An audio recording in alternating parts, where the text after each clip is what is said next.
perbedaan menjadi sebuah potensi untuk terciptanya kondusivitas di tengah-tengah masyarakat. Dan kondusivitas itu apa artinya bagi pembangunan? Ya jelas, tanpa ada situasi kondusif di tengah-tengah masyarakat, bagaimana pembangunan berjalan?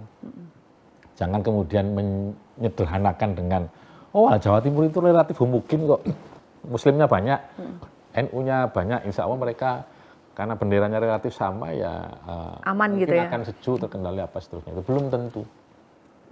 Karena pemicunya itu bisa jadi justru di luar unsur-unsur yang sudah dimitigasi itu. Kerukunan, situasi kondusif itu adalah kebutuhan bersama. Tidak peduli agamamu apa, kepercayaanmu apa, tetapi kerukunan dan tonggoan iku saklawase itu menjadi justru tertanam di pikirannya sehingga bahkan mengorbankan nyawa sekalipun dilakukan oleh.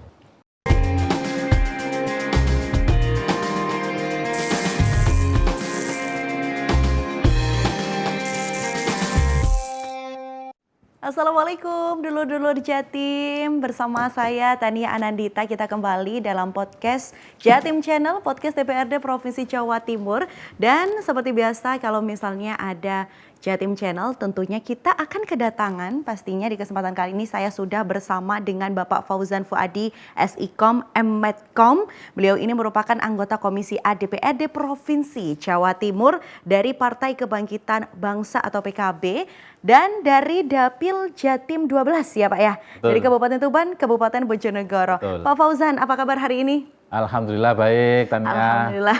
Sehat ya. Gimana ini Tuban, Bojonegoro aman Pak? Aman, terkendali. Aman. Nah, karena pemirsa di kesempatan kali ini kita akan membahas tema yang luar biasa terkait dengan penguatan sinergi pemerintah daerah dengan tokoh lokal dan ormas dalam menghadapi konflik SARA. Karena seperti yang kita tahu bahwasanya isu SARA sering menjadi pemicu gesekan sosial di berbagai daerah begitu ya. Salah satunya di Jawa Timur. Karena itu sinergi antara Pemda, kemudian ada tokoh masyarakat, tokoh agama dan ormas memang sangat dibutuhkan untuk menciptakan suasana yang kondusif dan mencegah potensi konflik sejak dini. Pak Fauzan, ini kalau lihat di Jawa Timur sendiri terkait dengan SARA, bagaimana Pak? Kalau kerawanan saya kira pemetaan terus harus dilakukan dengan melibatkan semua stakeholder yang punya ruang lingkup, punya punya bidang tugas di situ agar lebih komprehensif pemetaan yang didapatkan.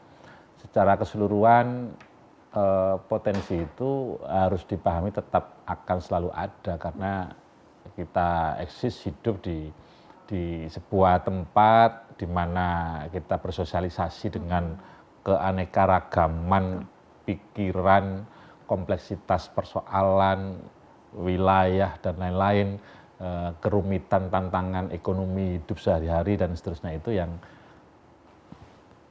meleset sedikit saja itu bisa memicu persoalan atau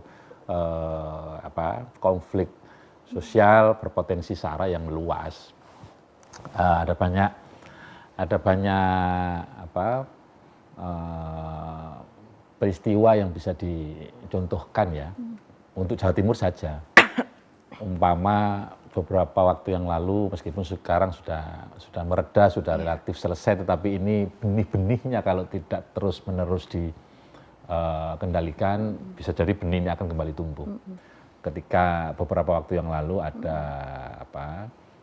sekelompok masyarakat penganut Syiah gitu ya. Nah, itu kan sempat ramai, sempat berkepanjangan upaya untuk mencari solusi atas munculnya peristiwa tersebut. Dulu malah di era ketika awal-awal reformasi ya di Jawa Timur juga saya mencatat beberapa kali peristiwa meskipun tidak meluas terkait pokoknya ketika menjelang peringatan 30 SPKI itu selalu rame isu rekonsiliasi antara warga korban dan non korban ya anggap begitu untuk tidak menyebut pelaku yang kemudian diskusinya selalu panas karena satu pihak menolak rekonsiliasi, sementara di pihak yang lain untuk kerukunan sosial, untuk kepentingan konsolidasi pembangunan dan seterusnya menyampaikan tidak ada gunanya. Berbeda yang mengarah kepada konflik itu, berbeda yang mengarah kepada persatuan dan kesatuan untuk pembangunan. Nah, dia justru merupakan hasanah yang harus dijaga, dipertahankan sebagai aset. Nah, hari ini mungkin itu sudah mulai sudah jarang, sudah tidak terjadi lah ya, malahan sudah hampir terlupakan malahan. Tetapi ada peristiwa-peristiwa yang juga harus kita antisipasi, mengingat memang sejauh ini masih bisa dikendalikan, tetapi kalau salah treatment sedikit saja bisa jadi akan tersulut lagi persoalan. Ambil contoh misalnya dari tempat saya sendiri saja, dari Dapil. Di Bojonegoro itu, di Kecamatan Burno, ada salah satu desa, tidak perlu saya sebut nama desanya, itu ada makam, ini makam yang diidolakan dalam tanda kutip, atau yang dikeramatkan oleh sekelompok kecil masyarakat, sekelompok kecil warga di desa itu. Yang kalau berbicara desa itu memang dia minoritas di situ. Tetapi kalau sudah level kecamatan saja, dia langsung berubah menjadi yang mayoritas. Jadi si A, dia di desa X begitu, dia minoritas. Tetapi ketika habitatnya ini ditarik ke level kecamatan, dia yang minoritas di desa, tetapi dia mayoritas di kecamatan dan juga mayoritas di kabupaten. Di tempat tersebut ada makam yang diwalikan, dikeramatkan oleh sekelompok kecil warga di desa tadi itu, tetapi mendapat penolakan keras pengkeramatannya atau pemuliaannya oleh mayoritas warga di desa tersebut. Ini kalau kemudian tidak diajak duduk bersama, yang satu ngotot mau membangun makamnya, sementara yang satu lagi ngotot bersikeras untuk tidak untuk jangan membangun di desa tadi itu, ini bisa berpotensi memicu perpecahan, konflik sara yang bisa meluas kan, karena memang munculnya dari skup yang kecil, tapi kalau kemudian tidak cepat-cepat diantisipasi, dikendalikan dengan baik, ya bisa jadi ini akan melebar. Disitulah peran pemerintah, melibatkan tokoh-tokoh masyarakat, melibatkan pemudanya, melibatkan seluruh stakeholder yang punya pengaruh, yang punya yang omongannya didengarkan begitu oleh followernya. Itu sangat penting untuk mendapat perhatian dari pemerintah, agar ketika pemerintah membutuhkan bantuan atau keterlibatan dari sosok berpengaruh tersebut untuk ikut menguraikan persoalan yang ada di situ, dia bisa cepat membantu dan terlibat tanpa cerewet memikirkan hal-hal lain yang semestinya itu dikesampingkan begitu ya. Banyak sebetulnya kalau bibit-bibit case sara berpotensi konflik besar itu banyak. Ambil contoh beberapa waktu yang lalu juga ketika ada peristiwa di militer itu, ini agak baru ini, Gus Samsudin ya. Gus Samsudin itu kan mungkin ajarannya oleh sebagian orang, beberapa kalangan itu diterima, tetapi di sekup di lingkungan situ saja itu dia mendapat penolakan. Dan juga kalau kita berbicara secara kolektif nasional ya, karena isunya kan pasti nanti diposting jadi isu nasional gitu kan, akhirnya juga akan merembet kemana-mana. Ini peran serta dari pemerintah mestinya menurut saya tidak hanya pada sebatas upaya preventif, tetapi juga upaya edukatif, upaya memberikan sosialisasi, pemahaman atas pemahaman tertentu yang berbeda dengan kebanyakan di tempat itu ya harus istiqomah dilakukan. Mungkin kita menyepelekan atau merasa bahwa sesama Muslim katakanlah ya, itu kayak sudah selesai lah, nggak mungkin ada friksinya. Padahal di sesama Muslim sekalipun itu potensial friksinya juga sangat besar. Ada penganut aliran macam-macam itu yang mulai, anggaplah dia kalau memulai puasanya mendahului 2 hari 3 hari misalnya, otomatis nanti dia lebarannya memulai 2 hari 3 hari. Kalau yang model-model perbedaannya NU dan Muhammadiyah sekarang relatif terkendalikan. Orang relatif juga memahami bahwa itu hanya soal sudut pandang, hanya soal khilafiyah yang itu adalah unsur rahmatnya jauh lebih besar di situ daripada madharatnya. Nah, kayak begini ini kan mengelola perbedaan menjadi sebuah potensi untuk terciptanya kondusivitas di tengah-tengah masyarakat. Dan kondusivitas itu apa artinya bagi pembangunan? Ya jelas, tanpa ada situasi kondusif di tengah-tengah masyarakat, bagaimana pembangunan berjalan? Sejauh ini berarti kalau misalnya kita membahas tentang menghindari konflik SARA begitu ya Pak, pola koordinasi yang dilakukan mulai dari Pemkab ya, mungkin dari daerahnya, kemudian ada ormas di situ, tokoh masyarakat juga, seperti apa pola yang dilakukan itu Pak Fauzan? Ya, sekreatif mungkin para pihak itu, terutama mereka yang punya policy ya, yang memungkinkan mendudukkan antar pihak-pihak, yang memungkinkan dia membuat program, menyusun program untuk memberikan edukasi kepada masyarakat, yang memungkinkan punya kesempatan untuk mengajak semua pihak-pihak yang berbeda beragam aliran kepercayaannya, keyakinannya untuk urusan apapun itu, sering-sering duduk bareng mengedepankan bahwa kebersamaan itu jauh lebih utama daripada perpecahan begitu ya, dan seterusnya. Makanya dia mesti dipupuk juga melalui mentradisikan kembali budaya-budaya lama yang masih relevan untuk hari ini.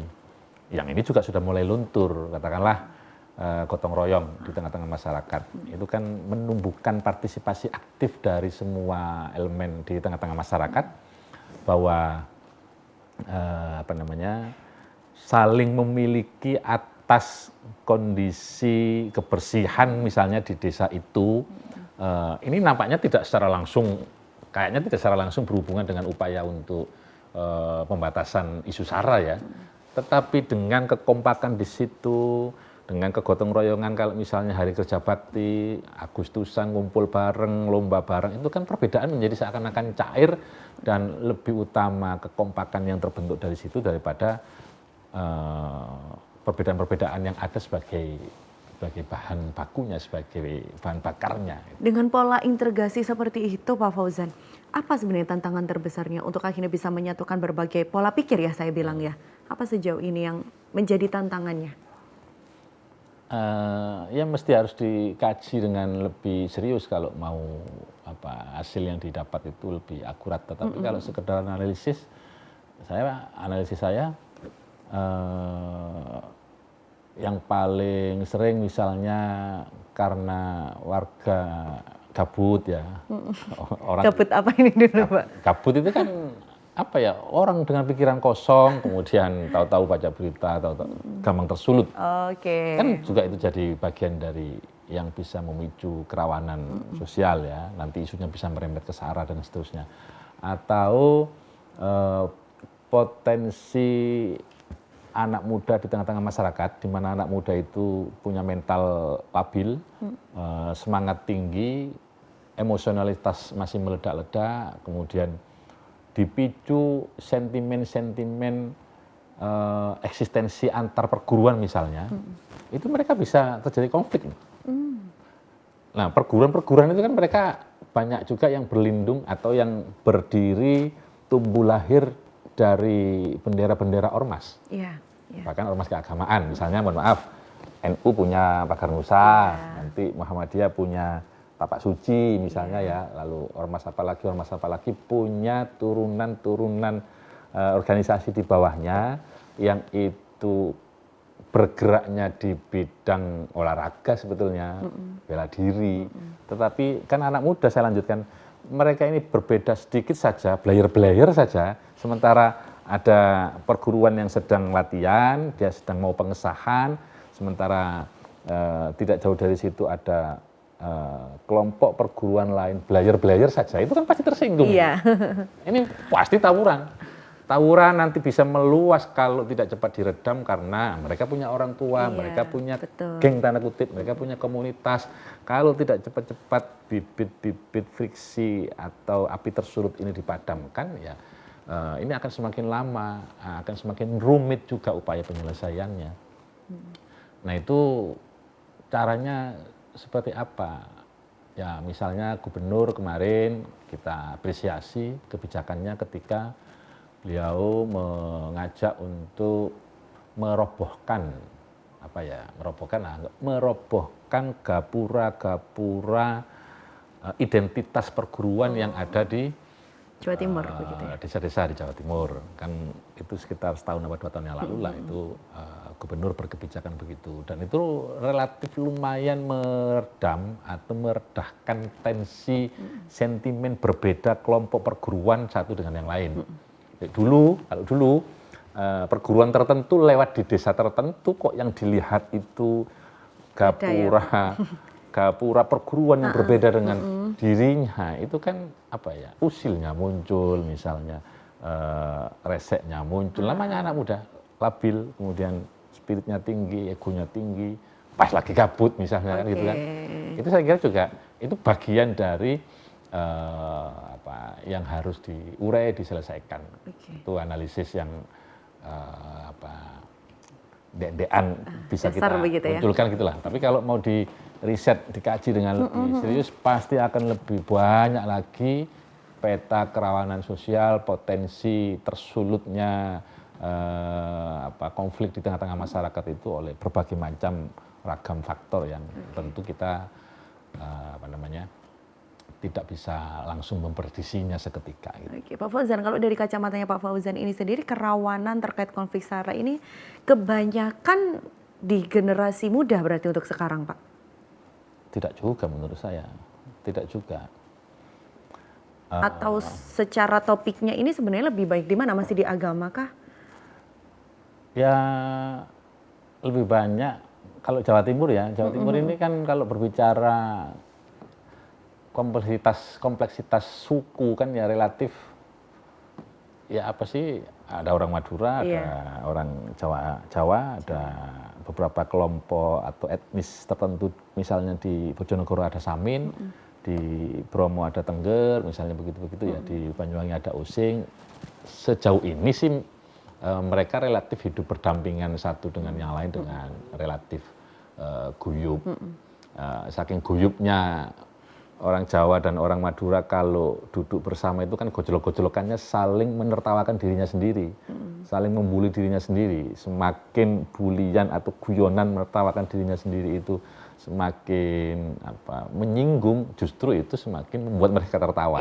Tapi kan perasaan begitu itu, egalitarianisme itu, perasaan toleransi itu kan belum tentu dimiliki oleh semua komunitas, kelompok yang ada ini, sehingga ya tetap nggak boleh sembrono kan sebetulnya. Jadi mau anak muda, mau orang tua, menurut saya kok tergantung isu yang sedang muncul itu apa.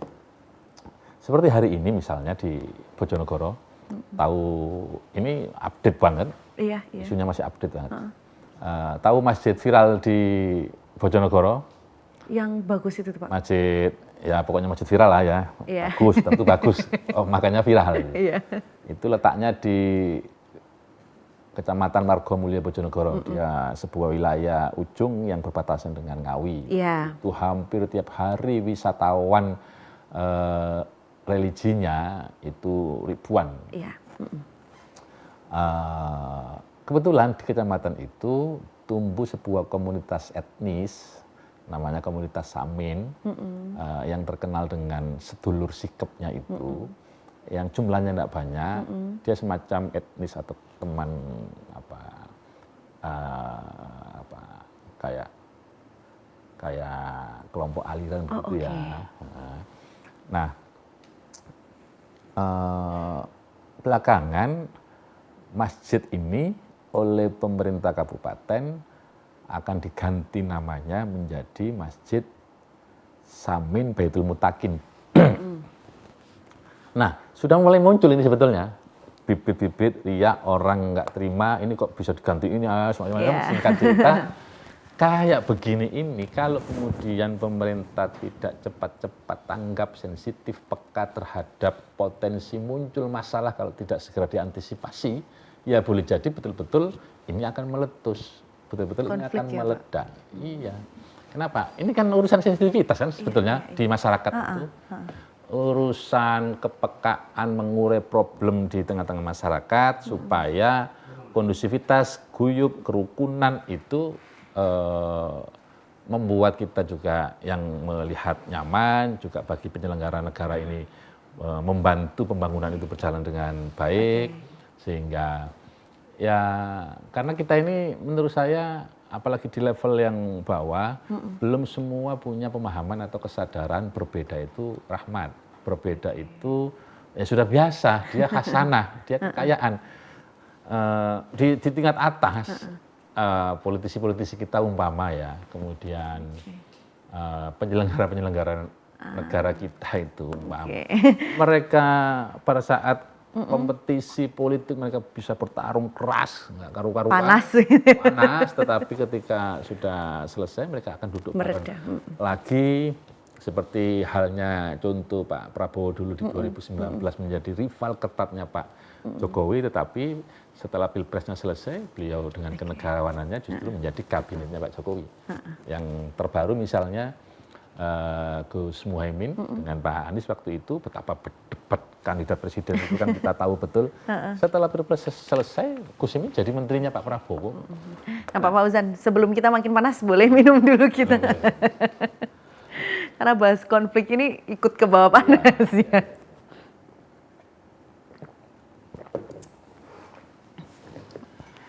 Oke, memang kalau misalnya ketika momentum bukannya ya Pak kalau konflik itu ya. Jadi ketika ada hari bulan politik begitu ya, isu SARA ini apakah semakin meningkat juga atau berpotensi ya? Meningkat dan cepat disulut karena gitu-gitu itu. Ya bisa dibilang momentum, bisa juga dibilang apa ya? Ada kalanya itu kelompok-kelompok tertentu sengaja menciptakan itu untuk kepentingan untuk kepentingan tidak produktif yang karena gabut tadi itu ya Pak. Ya misalnya muncul terorisme kelompok-kelompok yang jadi misalnya ini kan mumpung menjelang Natal, menjelang tahun baru, itu potensi kerawanan itu pasti akan lebih meningkat lah, lebih mengemuka, sehingga mitigasinya juga mestinya harus lebih diaktifkan lagi. Jangan kemudian menyederhanakan dengan Jawa Timur itu relatif homogen kok, Muslimnya banyak, NU-nya banyak, insya Allah mereka karena benderanya relatif sama ya aman mungkin gitu ya, akan sejuk, terkendali apa seterusnya, itu belum tentu. Karena pemicunya itu bisa jadi justru di luar unsur-unsur yang sudah dimitigasi itu, justru datang dari luar, justru datang dari pihak-pihak yang tidak menyukai ada kerukunan di tempat tersebut, sehingga kemudian bukan usil ini sehingga niat buruknya keluar. Tahun 2001 apa tahun 2000 itu di Kota Mojokerto. Kota Mojokerto itu hanya 3 kecamatan. Dan Muslimnya 96% kala itu. Sekarang kemarin data Polres Kota terakhir sekitar 93 atau 94. Sementara yang lain ini macam-macam itu. Nyatanya tahun 2000 atau 2001 tadi itu tahu-tahu ada kelompok ekstrim pemahaman keagamaan tertentu melakukan pemboman di gereja di Kota Mojokerto pada saat malam perayaan misa di Kota Mojokerto waktu itu, yang akhirnya gugur seorang banser bernama Rianto, yang sekarang Pak Rianto itu jadi nama, diabadikan menjadi nama jalan di Kota Mojokerto. Pesannya apa? Peristiwa sudah terjadi, tetapi bahwa spirit kebersamaan, bahwa asas saling toleransi antar kelompok masyarakat yang berbeda-beda itu juga menjadi modal penting bagi kita, terutama pemerintah, untuk bergandengan tangan satu dengan yang lain itu untuk mengatasi problem apapun itu bisa dilakukan. Bayangkan Banser itu kan ormas di bawah NU ya, NU ormas Islam jelas. Nah, Banser bahkan sampai sekarang di dalam setiap malam perayaan Natal itu kan dia jaga gereja-gereja itu sampai sekarang. Itu kan nggak ada rumusnya sebetulnya, tapi kan terjadi di tempat kita. Sudah merasa bahwa kerukunan, situasi kondusif itu adalah kebutuhan bersama, tidak peduli agamamu apa, kepercayaanmu apa, tetapi kerukunan dan tonggoan iku saklawase itu menjadi justru tertanam di pikirannya, sehingga bahkan mengorbankan nyawa sekalipun dilakukan oleh teman Banser. Kalau saya bilang sekarang ini Pak di Jawa Timur ya, dengan perbandingan antara masyarakat yang memang paham betul, oh meskipun dari agama yang berbeda, keyakinan yang berbeda, untuk tetap rukun seperti itu, dengan perbandingan warga yang beda keyakinan dikit aja harus tergesek gitu. Kalau dari pandangan Pak Fauzan sendiri, lebih banyak mana? Antara yang toleransi dan tidak toleransi ya. Secara kasarnya seperti itu. Tentu kan ini situasi lebih banyak kondusifnya daripada enggaknya kan. Ya tentu lebih banyak yang tidak gampang tersulut ya. Tersulut, tidak gampang senggol bacok itu daripada yang gampang tersulut. Cuman ya mendekonstruksi itu kan lebih mudah dan daya rusaknya itu lebih capek kita melakukan rekonstruksi daripada mengkonstruksi itu sendiri. Sehingga potensi sekecil apapun tetap harus dilakukan mitigasi sebaik mungkin, sedini mungkin, agar ya sudah kita sekaligus juga membuktikan sebagai negara Pancasila itu bahwa apapun berbeda-bedanya kita masih tetap dalam satu ikatan warga bangsa, warga negara di bawah Pancasila, Bhinneka Tunggal Ika, gitu-gitu. Nah Pak Fauzan, yang ingin saya tanyakan adalah, karena Pak Fauzan dari Komisi A begitu ya, payung hukum yang bisa menjadi istilahnya masyarakat ini supaya tetap rukun ini ada ya? Untuk di Jawa Timur, khususnya berbagai daerah, dari Perda atau dari aturan-aturan yang ada di masyarakat begitu? Tuh, saya harus tanya AI dulu itu. Nggak hafal, saya nggak hafal. Hafal nanti tapi ada ya, betul nanti ya? kita bisa lacak bareng-bareng itu. Oke, saya baik. nggak hafal. Mestinya ada, harusnya ada. Supaya kita tidak hanya mengandalkan pada nilai-nilai dan norma-norma yang sudah berkembang di tengah-tengah masyarakat. Dengan mengesampingkan regulasi ya.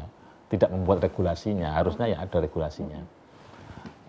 Tetapi di sepanjang 2 periode ini saya kok belum tahu ya, belum. Tapi ketika perumusan untuk aturan-aturan itu ikut mensertakan tokoh agama dan tokoh masyarakat kan Pak? Ya teorinya tidak hanya ketika membahas isu beginian saja kita menggunakan tokoh masyarakat. Karena public hearing itu kan semua tokoh masyarakat memang kita libatkan untuk ikut memberikan masukan-masukan, kritik, saran konstruktif dan lain-lain itu. Oke, dan untuk sejauh ini koordinasinya masih aman atau bagaimana Pak? Untuk antara yang ada di masyarakat di masing-masing daerah dengan berbagai majemuk yang ada di dalamnya begitu? Sejauh ini sih aman sih. Jawa Timur ini kan 38 kota kabupaten yang meskipun pernah terjadi peristiwa-peristiwa, tetapi kan secara umum relatif situasi ini bisa kondusif lah, katakanlah tetap kondusif lah. Dan ada early warning systemnya juga Pak, artinya ketika sebelum ada konflik, sudah ada cara untuk menghindari konflik itu. Apakah dari pemerintah ini memunculkan itu juga saat ini? Saya nggak ngerti itu, tapi kita kan sebagai provinsi ini punya modal besar karena dari keanekaragaman yang ada ini, tokoh masyarakat kita, kemudian ketaatan beragama warga kita, kemudian dari sisi pendidikan misalnya kalau kita menempatkan lembaga pendidikan termasuk pesantren dalam hal ini sebagai lembaga yang ikut menjadi benteng moral dan benteng moral dan nilai-nilai bagi warga penduduknya, saya kira itu modal yang luar biasa karena pastinya kita akan berpikiran bahwa konflik itu tidak ada untungnya. Berbeda yang kemudian dilampiaskan menjadi ke dalam tindakan-tindakan yang dekonstruktif, menjadi gerakan-gerakan yang justru berpotensi memunculkan permusuhan, memunculkan luka, itu kan nggak ada manfaatnya sama sekali. Dan itu oleh tokoh-tokoh kita, oleh nilai-nilai agama, saya kira malah semua agama, bahkan mereka yang ateis sekalipun nilainya itu kan pasti meyakini nilai ketertiban, kebersamaan, itu yang sebetulnya dari sekian banyak perbedaan itu logikanya harus dimunculkan begini. Ada titik tolaknya, ada titik temunya.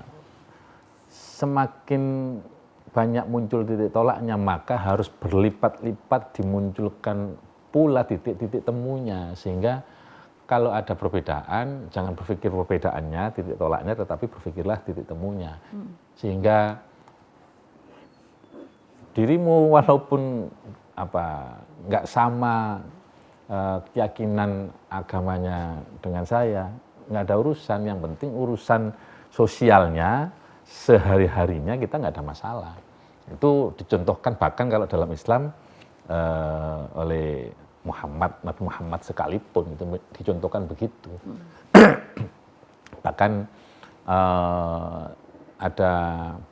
ada kisah itu seorang pengemis Yahudi tua, pekerjaannya sehari-hari mencaci maki Nabi Muhammad sebagai ahli sihir lah, apalah pokoknya jelek-jelek semua.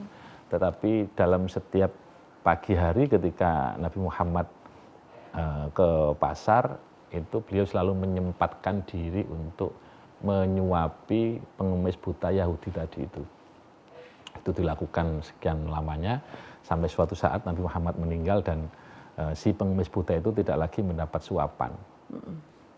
Mendapat suapan dari orang lain yang kemudian beliau bisa membandingkan, loh ini kok ini sekarang cara menyuapinya tidak selembut seperti yang kemarin-kemarin. Ini kok sekarang agak berbeda, Kak. Agak tidak selembut kemarin. Itu beliau baru mengetahui bahwa ternyata yang dibully, yang dia maki-maki selama ini adalah orang yang selama ini menyuapi dia. Pesan moralnya adalah apa? Di tengah-tengah kehidupan kita bermasyarakat di Jawa Timur ini sekalipun, kalau kemudian ada sekelompok atau orang yang memusuhi kita tetapi kita tidak cepat reaksioner, syukur kalau perlu kita justru membalasnya dengan kebaikan, dengan budi positif, ini kan tidak akan muncul gejolak lebih besar gitu loh maksudnya. Jadi pesan moral yang mau saya tonjolkan dengan saya mengutip sedikit cerita tadi itu adalah ya perbedaan itu keniscayaan. Apapun perbedaan yang memicu kita konflik keras itu kan macam-macam pastinya. Nah ini jangan lagi ditambah dengan misalnya pada saat dalam urusan tertentu persaingan politik atau ketika di tahun-tahun politik ya, atau persaingan tertentu untuk mendapatkan tujuan tertentu, kemudian dengan urusan pekerjaan orang bisa rebutan macam-macam ya, urusan perut. Jangan sampai kemudian itu menjadi konflik lebih luas lalu kemudian membawa isu-isu yang tidak perlu. Boleh jadi isu pemicunya itu bukan isu SARA, tapi karena pihak-pihak yang terlibat itu adalah tokoh agama. Lalu kemudian isunya berkembang, bergeser menjadi isu SARA. Itu sangat mungkin itu. Dan Pak Fauzan, ini kan di tengah era digitalisasi begitu ya. Menurut saya justru ada dua kemungkinan, antara ini menjadi kerawanan yang lebih rawan lagi atau justru akan mengurangi tingkat kerawanan itu. Kalau dari kacamata Pak Fauzan sendiri melihat digitalisasi yang luar biasa, teknologi yang majunya juga luar biasa ini, apakah mengancam juga di konflik SARA ini? Tergantung kita menempatkannya ya, tapi itu tantangan lah sekali, otomatis ya. Kalau pendekatannya semata-mata hanya melihat dampak negatif yang selama ini ditimbulkan oleh kecanggihan teknologi kita sekarang, teknologi komunikasi, ya otomatis semuanya kayak menjadi problem ya, kayak justru keberadaan teknologi ini menjadi kontributor paling besar atas munculnya potensi kerawanan tadi itu. Tetapi dalam setiap yang positif kan ada yang negatif, dalam setiap yang negatif ada yang positif terhadap teknologi komunikasi digital hari ini yang begitu rupa menjadi konsumsi kita sehari-hari.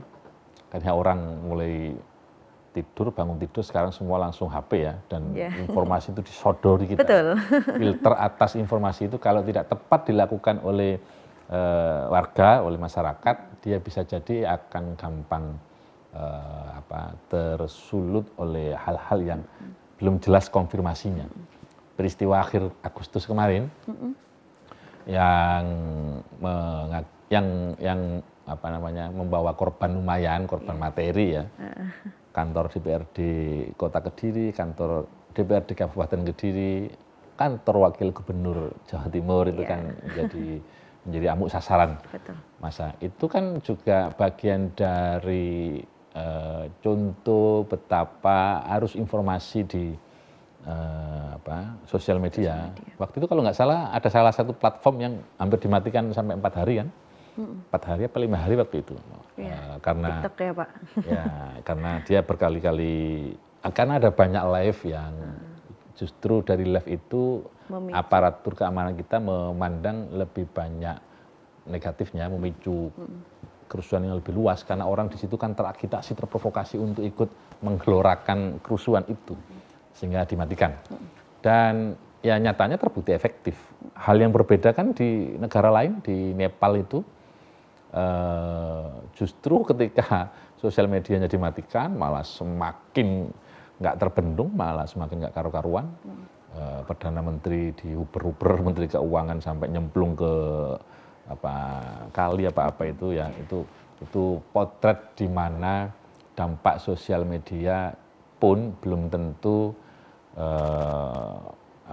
mau dipahami negatif ya negatif, mau dipahami bisa berkontribusi positif ya positif. Tetapi tantangannya adalah, kalau tadi saya underline itu tantangan, ya berarti para pihak semua yang terlibat dan berkepentingan atas kondusivitas situasi dan kondisi yang berkepentingan terhadap tidak muncul konflik SARA dan konflik apapun, konflik-konflik apapun, ya semua mesti terlibat, duduk bareng, sama-sama memberikan edukasi, karena kita tidak mungkin bekerja sendirian tetapi harus kolaborasi, ya yang jadi guru, yang jadi tokoh masyarakat, yang jadi penyelenggara negara, yang jadi apapun ya sesuai dengan lingkup wilayah dan lingkungannya masing-masing, itu mestinya ya harus punya kontribusi positif dan aktif untuk menduduk letakkan fungsi kecanggihan teknologi ini sebagaimana tujuan awalnya. Kan pasti teknologi ini kan dibangun pasti tujuannya kan untuk kepentingan kemaslahatan. Betul. Kan, bukan untuk tujuan buruk atau jahat, tetapi negatif, memang ya. Tidak mungkin tidak ada dampak negatif. Nah, ini dari sisi DPRD Pak Fauzan, memang apa kebijakan yang perlu diperkuat untuk akhirnya bisa menjadi upaya pencegahan konflik SARA ini sendiri? Sebetulnya apapun programnya asal itu istiqomah, follow up-nya jelas, menurut saya ya pasti akan punya capaian maksimal. Kami beberapa waktu yang lalu misalnya mengadakan kegiatan kenduri kebinekaan misalnya ya, mengundang sejumlah tokoh masyarakat yang beraneka ragam untuk duduk bareng, menyatukan perbedaan, bukan memisah-misahkan persamaan gitu ya. Jadi intinya semua tokoh-tokoh waktu itu hadir, diundang, datang. Tetapi yang mau saya tekankan di sini adalah bukan soal programnya tadi. Betapa program dibuat sebanyak apapun, itu kan tetap berapa orang sih?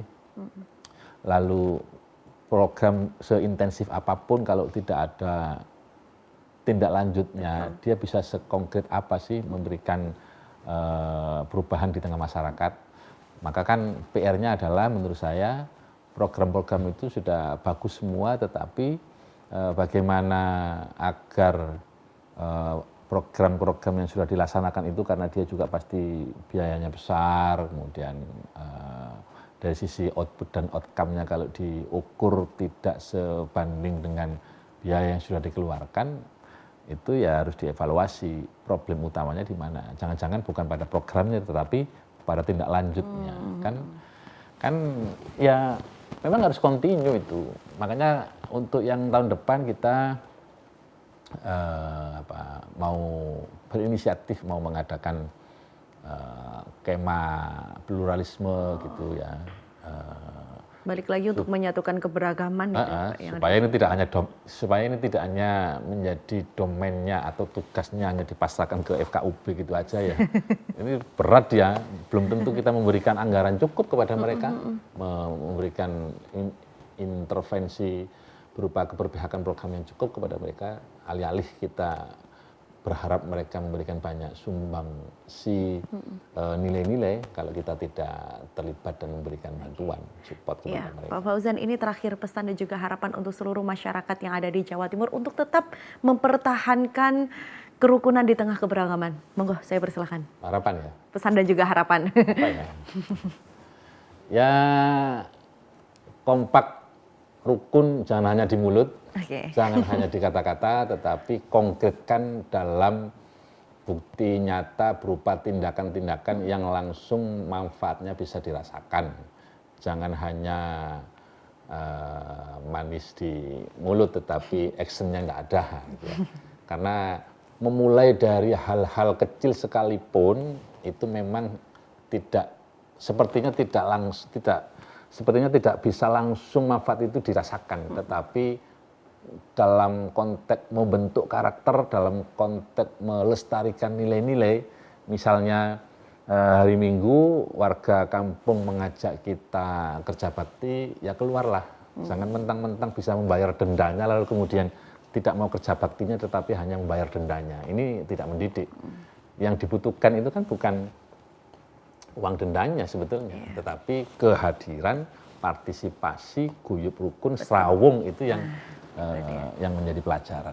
Luar biasa sekali. Terima kasih Pak Fauzan. Sama-sama. Pesan dan juga harapan tadi menjadi inspirasi bagi masyarakat yang ada di Jawa Timur, dulur-dulur Jatim, untuk senantiasa membangun kerukunan yang ada di Jawa Timur. Karena tadi pemirsa seperti yang Anda saksikan selama kita berbincang dengan Pak Fauzan gitu ya. Ternyata kebersamaan dan menghindari konflik SARA itu bukan hanya tugasnya pemerintah begitu ya Pak Fauzan ya. Tapi tugas kita semua sebagai masyarakat. Dan luar biasa sekali, terima kasih Bapak Fauzan Fuadi, SIKOM, M-Medcom, anggota Komisi A DPRD Provinsi Jawa Timur dari Partai Kebangkitan Bangsa, dari Jatim 12, Dapil Jatim 12, Kabupaten Tuban, Kabupaten Bojonegoro, yang itu sekaligus menutup percobaan kita dalam episode kali ini di Jatim Channel Podcast DPRD Provinsi Jawa Timur. Saya Tania Nadita, terima kasih, sampai jumpa. Wassalamualaikum warahmatullahi wabarakatuh. Waalaikumsalam warahmatullahi wabarakatuh.